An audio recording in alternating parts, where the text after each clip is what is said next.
Knock knock. Who's there? Orange. Orange who? Orange, you glad I didn't say bananas? Bananas! Oh! Ah! The setup to the joke is that you say orange multiple times, so that when you get around to the end of it...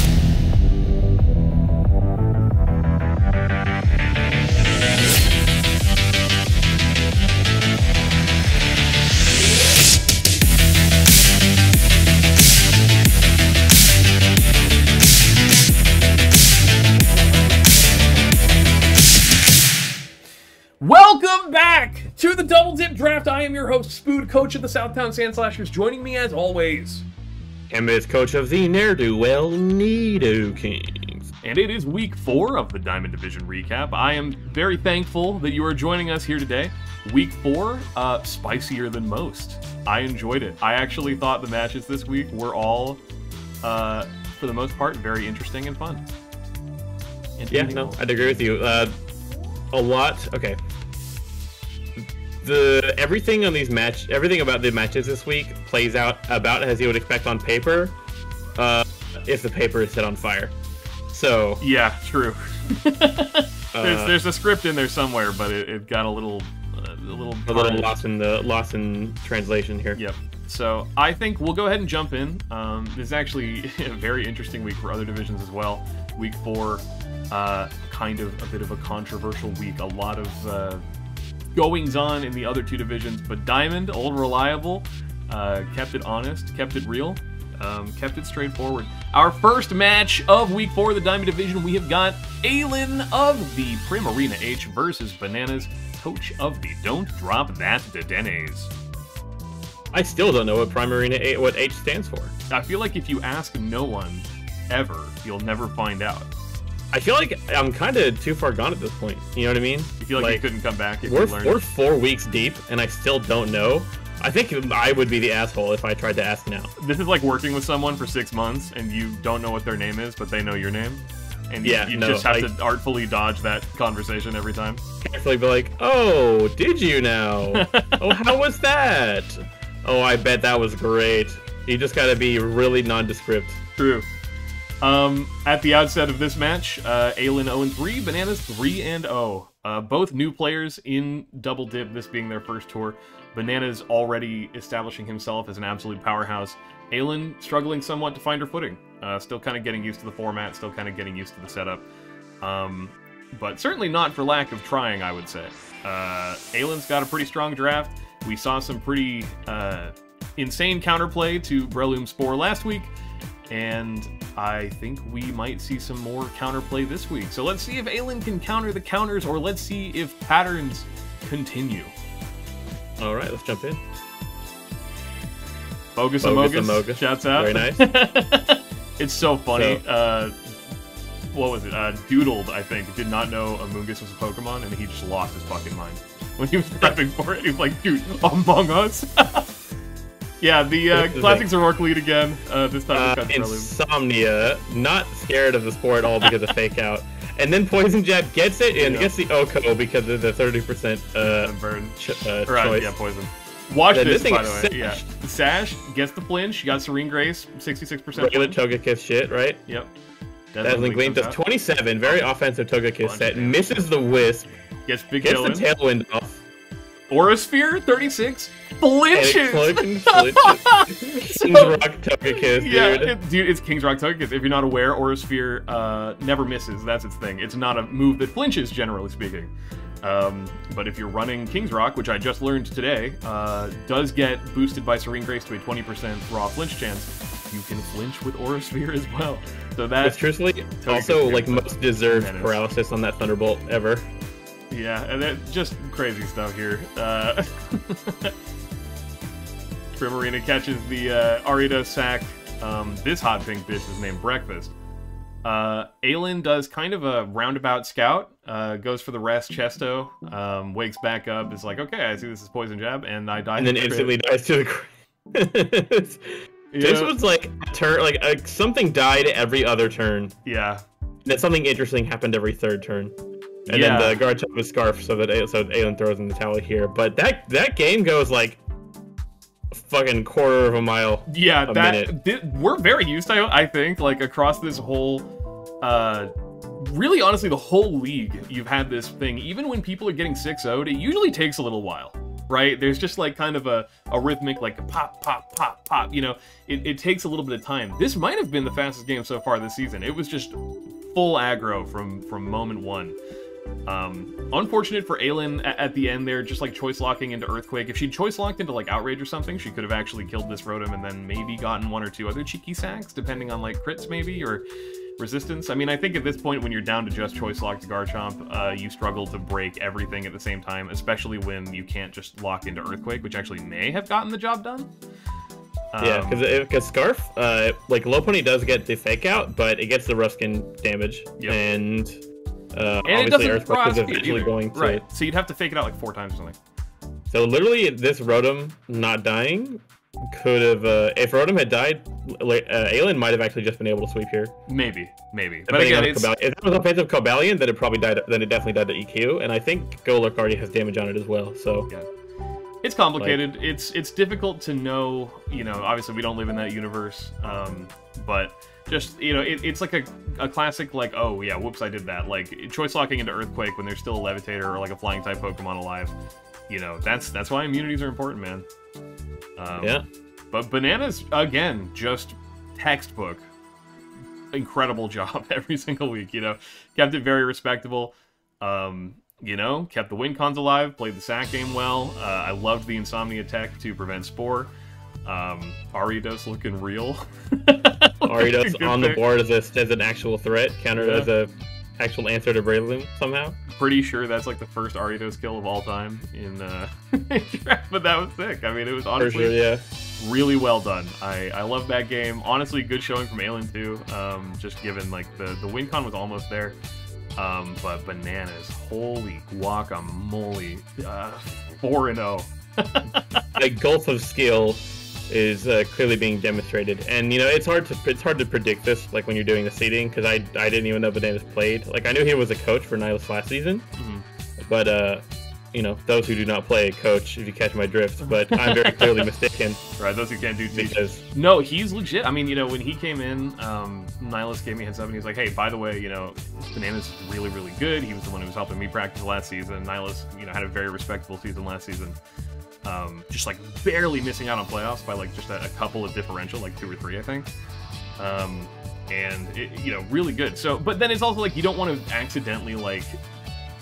undersell Nihilus to oversell Bananas, so I think that he landed in just the right division for him to really like blossom, and I think he's taken that and he is running with it. At this point, he looks so dominant. It's crazy. And there's still no he still has not fought the highest seeds in his division. I think those are his week 6 and week 7. I am looking so forward to that. Oh my god, it's gonna be a fire ass match. Yeah, matches plural. Well, why don't you tell me about another fire ass match, huh?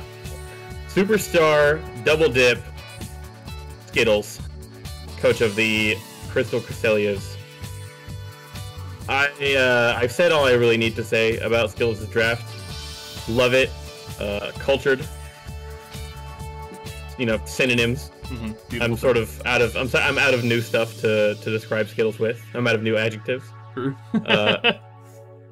Opposite end, we got Scoots, coach of the Dumblespoods army, coming in. Just at a glance, Skittles basically loses on paper, but not just because it's mono water, but because there's a superior and what is generally an Assault Vest Electros. Really hard to break. You have first impression on the table for superior. You have knockoff and various surfing, and then I think also Psychic Fangs on Sharpedo, but that's not. Don't quote me on that. Yeah, man, I don't know. Love Skittles to death. Top 5 greatest people of all time. I was a believer. Still am kind of a believer in the mono water draft. Although I'll be honest, my faith is being shaken a bit given its performance thus far. I think that Skittles can do well, and he has had some fairly difficult matches so far. He's also, you know, he's had his Claire match already. He's fought Bananas, who's proven to be very difficult. So, not fair to even really cast judgment upon this draft, because we've yet to see how it really performs against people who might be a little closer to his skill level. But versus Scoots, like, man, you could come at Scoots with a perfect draft and still lose because he's Scoots. So right, so coming in with a mono water draft against someone that has Superior. Yeah, Superior. Now here's the thing: there is no boring skills match. True. For mono water, like it's like on paper, it is as simple as click grass move 6 times and win. It is never that simple against Skittles. It's not. There's always like a wrench in there somewhere. There's more counterplay that I think ought to be explored by Skittles. Like, I think he needs a little more Rindo Berries, perhaps, or maybe a little more Assault Vest action. Maybe he needs to bring Ludicolo at some point, because I feel like it would have been a good pick for some of these matches, and it's been very not here. But he does have Golisopod here, which in theory actually can check Superior, depending on the set, because, of course, first impression is priority, and it's stab, and it's super effective against Superior. But obviously Superior could beat that by simply clicking Protect or Sub, but then if you force it to run Protect or Sub, then it's not going to be choice locked, which it kind of does like being that, so it doesn't get overwhelmed by maybe Speed Boost Mega Sharpedo, or Swift Swim Amistar or something, so there's angles on it, I think. And there was counterplay options, but man, you want to come at Scoots, you best come correct. Let's go ahead and get started. Sharpedo Lido, you already know. Goes back into the grass type, but a kick and drain. This has happened. I think this has literally been the turn 1 of like the last 3 games in a row. It's very unfortunate, but you know, that's just how it is. To his credit, Moonblast special attack drop is the only way he doesn't possibly lose another Pokemon there, so I do like that choice. And Huge Ball stays in, is not afraid to lose Feeny to the Leaf Storm or to the Energy Ball. Yeah. Calls the sub. Feeny does die, but now Skittles knows that it's not choice locked, so what comes in here? Podchamp. Podchamp. And Scoots gets out of there, no Protect. And this Golisopod actually kind of goes on a rampage here. Yeah, this Golisopod starts cooking for sure. So Liquidation, not a 2-hit KO, but obviously has a pretty good chance of lowering defense. So if that happens one time, suddenly this is a 2-hit KO. Like now, and it's for 2-hit example. KO. Yeah, so suddenly it's probably close. It's probably a weird roll at the -1 to 70, but it does a lot. But it doesn't matter because he calls the knockoff and gets the leftovers. Then he dodges the Toxic. So much damage off Melodic. Now this is pod racing. This guy's crazy. So this thing muffles so much damage off. He gets a knockoff on the Eviolite. Big knock on the Eviolite, yep. So now it's probably in range of Leech Life. Thunder Punch does not knock it into emergency exit. Like no damage. Red card gets up another knockoff. Give me your items. It's right out of there because of Toxic. So that Golisopod came in, showed its whole dick, and left. Yeah, it was ridiculous. Oh my goodness. This is also very brave to come in on the potential Technician like Mach Punch. Although I think it was Intimidate actually. Yeah, so he's ready to roll there. Liquidation over Crunch, as opposed to the Liquidation could have definitely grabbed the 2-hit KO from there. Yeah, but he was making a read. I think. He was also making a read here. I tried to read, but I was illiterate. I appreciate that. I think that's gangster. You know what? Like, if I were Scoots, I'd probably be playing for differential, and if I were Skittles, I would be like, oh, this guy's gonna try and get my diff. I'm gonna see if I can get an advantage off of him, like over predicting switching out. But ultimately, Scoots is like, no, I don't really care. I don't need it. I'll be fine. Although here, he does end up losing this Florges anyway. Yeah, and honestly, it kind of would have been better if Florges had killed this, because I'm wondering if non-stab Energy Ball would have killed Omastar. Yeah. But, right yeah, here, so... if you have Ice Beam, maybe Crit, maybe Freeze. But if it's Scarf, maybe not. Yeah. But it's not Scarf, so I don't know. It was Weak Armor again. It doesn't get Weak Armor, does it? Oh, it does. I'm sorry, yeah, never mind. You're totally right. What am I saying? Yeah, Scoots, It's literally never that simple. You can never just click a grass move, because Skittles always has something on the, something. He's always got an ace in there somewhere. Yeah. So the most fun matches to watch so far, because there's always something weird happening. Yeah. Skittles, honestly, say what you will about the draft, for the record, puts on a damn good show, and that was really fun. And that Golisopod just reign of terror there for like 5 turns, where it was just murdering everything. That was awesome. That was great. I enjoyed it. Most decorated player, I think. Yep. Just in terms of opinion. He lives on the, he walks on the wild side. That's what it's all about. He does. And someone's got to do it. You know what I mean? We can't all play safe. Some of us have to play mono water because that's that's how he's built. Cabral versus Black Captain. We got the Hatchling Aegislashers. Oh my god, excuse me. We've got the Hatchling Aegislashers, coached by Cabral 95 versus the Martian Mantines, coached by Black Captain. If the other two matches were interesting because of the moment-to-moment gameplay, this one was interesting because of its implications. Going into this, Black Captain Cabral both 2-1, I believe. Yeah, that sounds right. I think Martian Mantines has only taken the one loss to Claire, I think. I believe so. And Cabral, likewise, only having lost so far to Bananas in his week 3. So the thing about Diamond Division at this point is the bottom 3 players are all, well, I don't want to spoil anything, but they're all at least 1 win removed from where the top 5 players are, and it's like not close. You know, there's an order of magnitude of performance difference between 5th place and 6th place, which means that really we kind of know at this point like who is eligible for playoffs and who is not going on to playoffs. But the people we're not sure about, really, I think, ultimately, depending on how Claire does, she could be in contention, but I think we're really looking at Black Captain versus Cabral to determine which of the two goes on. You know, barring any other upsets, assuming that, you know, Bananas, Scoots, Claire go on to not drop any other games, or, you know, not drop any games to people really far below them, you're probably going to end up seeing this, you know, this match it's got implications. Basically, whoever loses this, their path to playoffs becomes 10,000 times harder. I think we can go ahead and get into it now, right? Let's go ahead and do it. I mean, just to reintroduce, you know, Cabral, playoff qualifier from last season, Black Captain not. So, yeah. But Black Captain's got something to prove, Cabral's got something to lose. Like I said, he's on the glow up. Yep. He's definitely a man to be feared. The strong opener from Cabral as well there. Breaking Sash, getting the overheat, Volt switching into Gudra. Eating that Dragon Pulse like 30%. But actually, I'm still quite surprised that this thing doesn't kill with Draco here, just because Draco is insane. Yeah. And this Licky Licky has the PodChamp syndrome, where it just comes in and does so much work right away. Yep. Get the knockoff. You ditch the stuff Sash, so not really much importance there.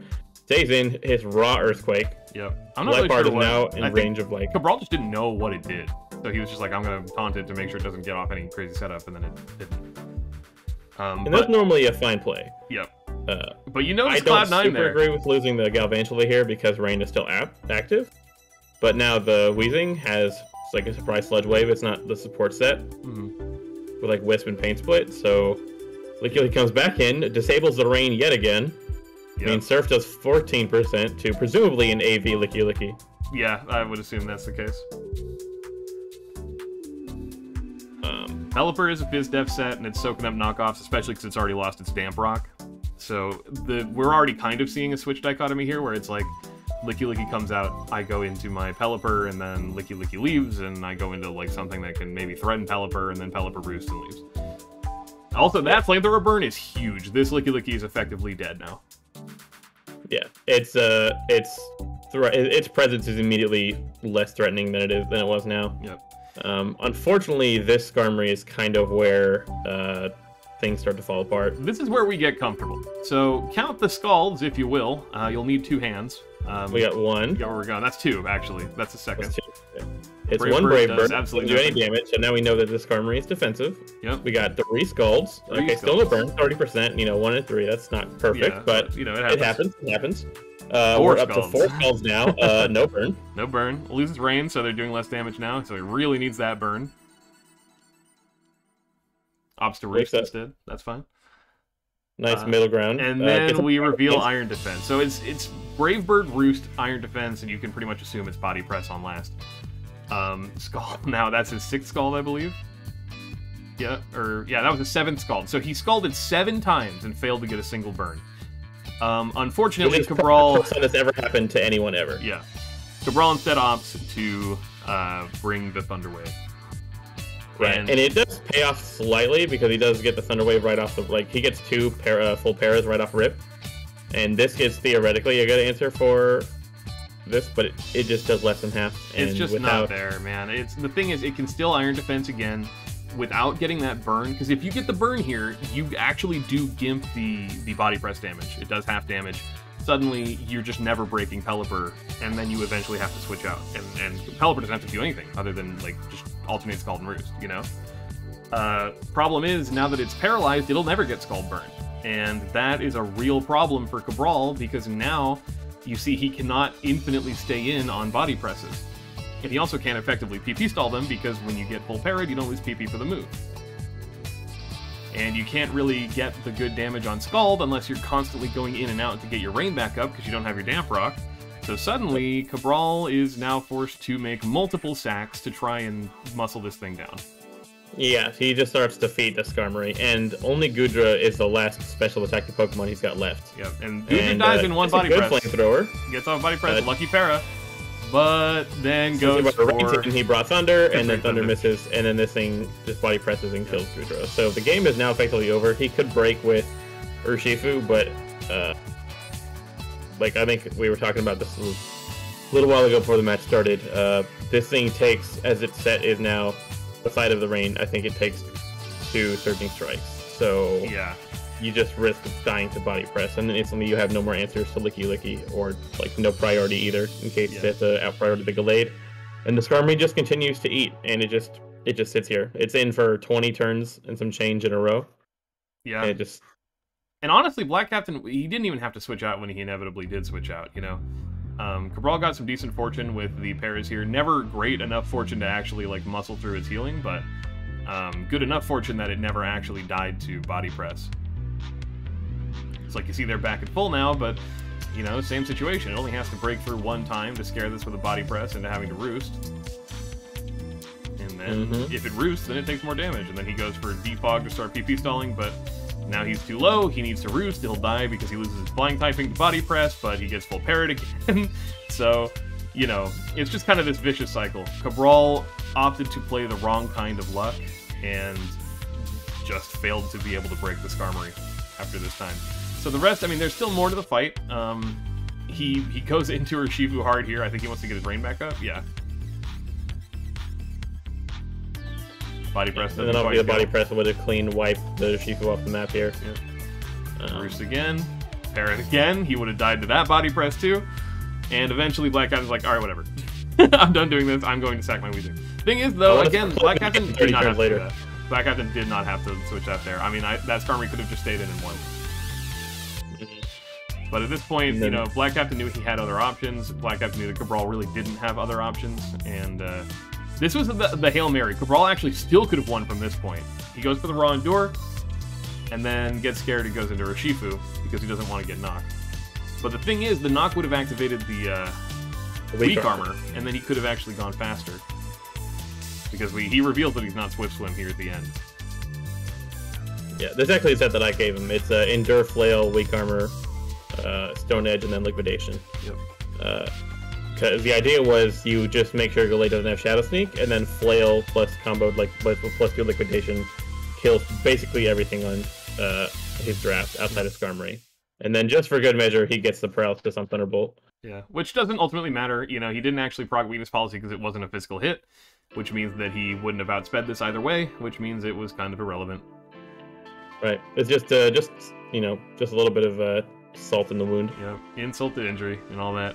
But Black Captain, you want to talk about most improved player, coming out at a 3-1 by week 4. That's a bonkers record.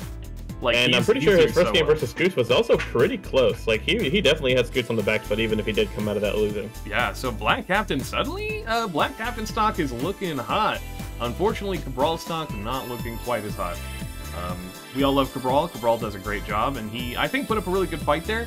But, you know, it's kind of at the point with Cabral where he really needs to start breaking into these higher levels of thought, like things like luck management, which maybe aren't that intuitive to people who are just getting the ropes of, like, making reads and understanding their win cons and stuff.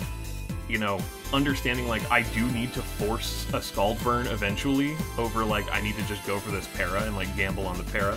Like, understanding which status is better, conceding that you're getting unlucky by not getting these Scald Burns, but still knowing that you have to commit to them or you lose.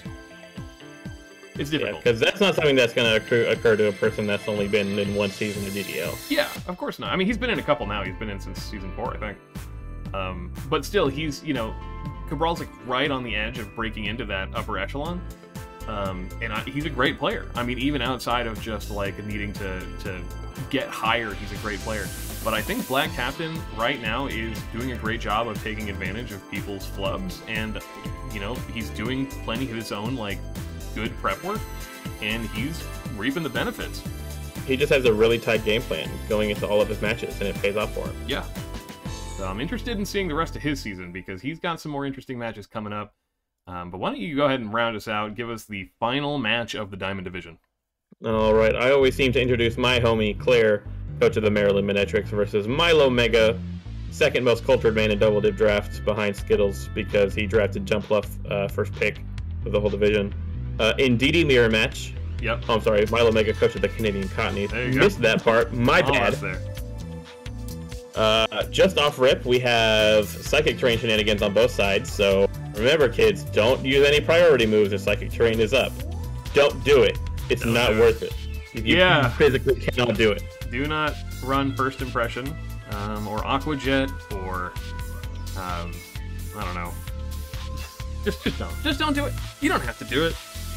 No one will judge you for not doing it. You just gotta make sure you know what the terrains do.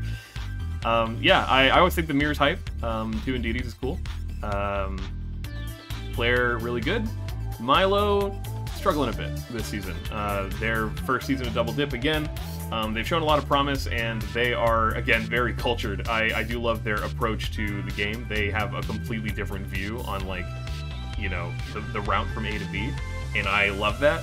But unfortunately, as is the story for Aelin and Skittles so far, getting a lot of their difficult stuff in the beginning of the season. You know, the latter half of the season is going to look more like a lot of infighting between these clusters of players that are like either up at the top or down at the bottom so far. But this is kind of the final hurdle that Milo needs to climb over before maybe they can start cooking with some wins and getting some meme strats off on people again, a little closer to their skill level. Whereas again, you know, it's Claire's to lose. Just hold it together, you know, by seed, you're expected to beat Milo, and there's, you know, it's kind of as simple as that. Okay, let's go ahead and jump in. So, Diancie is like very obviously a threat just right off the gate. Yep. So I understand Milo wanting to try and get some damage on it right away, maybe to help clear the way for like Scarf Inteleon, which does come out now. But as long as DD is alive, Volcarona ceases to be a huge threat. I am glad that they didn't like Leech Seed on Magic Bounce. That's what I was like, number one scared of.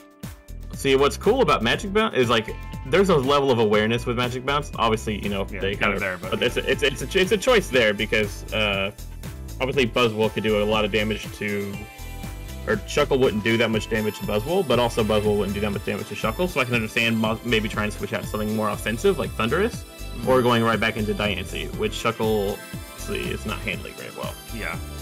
I love the Shell Smash tech. Ultimately, does not make that much of a difference here. Yeah, I'm not really sure where you go from this besides just PP spelling Diamond Storm, which I mean that's a good enough thing to do. Right, and obviously the awareness is there to try and just secure the kills, and obviously their player has woefully 0 Surf Switch-ins. Yeah. So here comes the Indeedee. We know it's not Scarf. Probably could have went into Durant there just to try and scout. So Durant does come in here. Good thing. Why did you do it? I understand. It happens. Milo says my brain is a chasm. Look, it's hard. There's a lot of stuff in this game that is stupid and unintuitive, and terrain is that, but like on steroids. If you're new to Pokemon and if you're new to competitive, terrain is the most arbitrary garbage, and it is hard to remember, and it's stupid, and it's stupid. See, but if anything, I feel like it's paradoxical. Like, it's so hard to remember that Psychic Terrain prevents priority moves, but it comes up so often, and the fact that it's unintuitive comes up so often that I feel like, in turn, it should be more memorable as a result. But that's some extra shit that probably doesn't make much sense to anyone except me. So yeah. No, I mean, genuinely,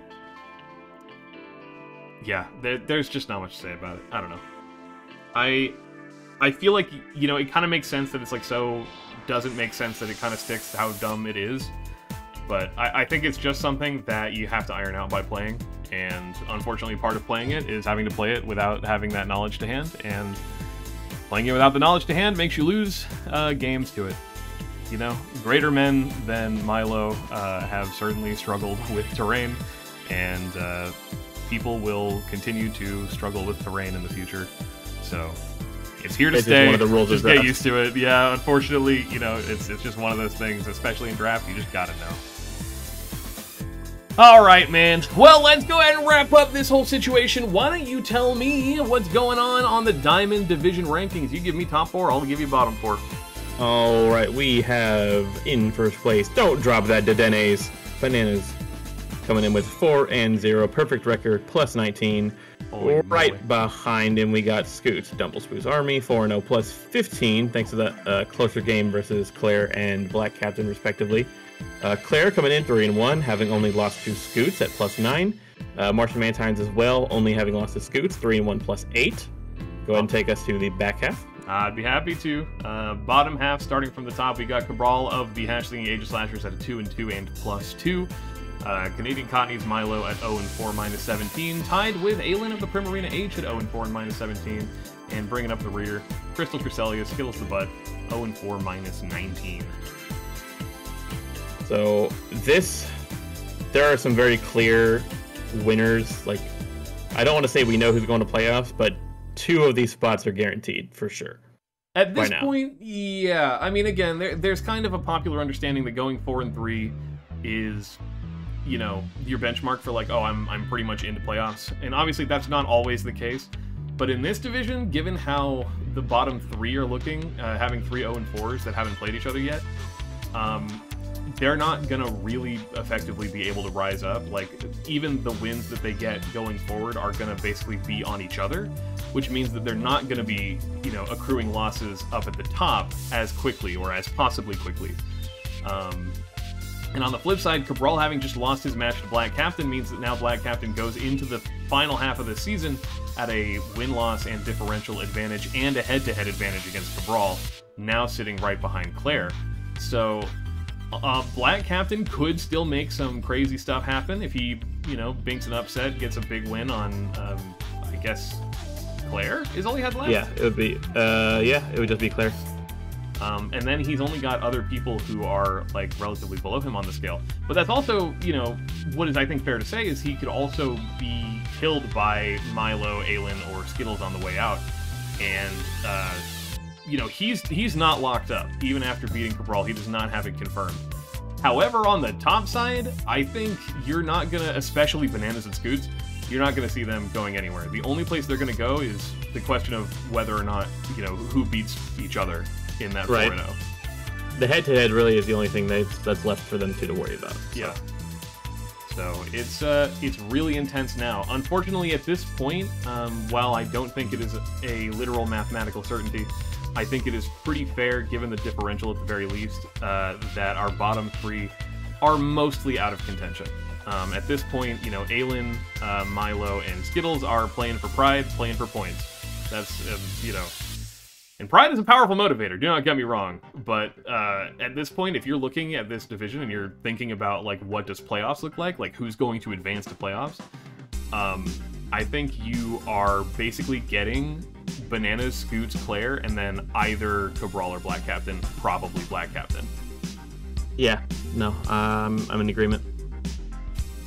I think that does it for us today, though, right? That's it, man. Yeah, I mean, intense stuff. I love watching the Diamond Division. It's been really intense. I'm really looking forward to the last couple of weeks because I'm ready to see some people who are unwon and unlost get what's coming. I really want to see some of these tiebreakers get broken up. I want to see how people prevail. I want to just see... I just want to see it. I just want to see it, man. I want to see how high Black Captain can go. I want to see if Bananas can keep the streak alive through to, like, his most difficult 2 matches. And I want to see if we can see maybe a little bit of lower tier redemption from people who are below the cut. I think there's a lot to keep your eye on, even outside of just the playoffs qualification. And I'm really excited to see more. As am I. As am I. The next 3 weeks are going to be the most significant yet. And with that, I think we're going to head out. Thanks again for joining me, man. Please make sure, as always, to check out the 2 companion videos to this. You can catch myself and Cabral breaking down the Pearl Division, and Cabral and Aurora breaking down the Platinum Division for Week 4. Highly recommend you check those out, because as crazy as this division's Week 4 was, those two have some deep lore that you should become acquainted with after Week 4 before going forward. Highly recommend you check them out. And as always, thanks for watching. Catch you on the next one. Bye-bye.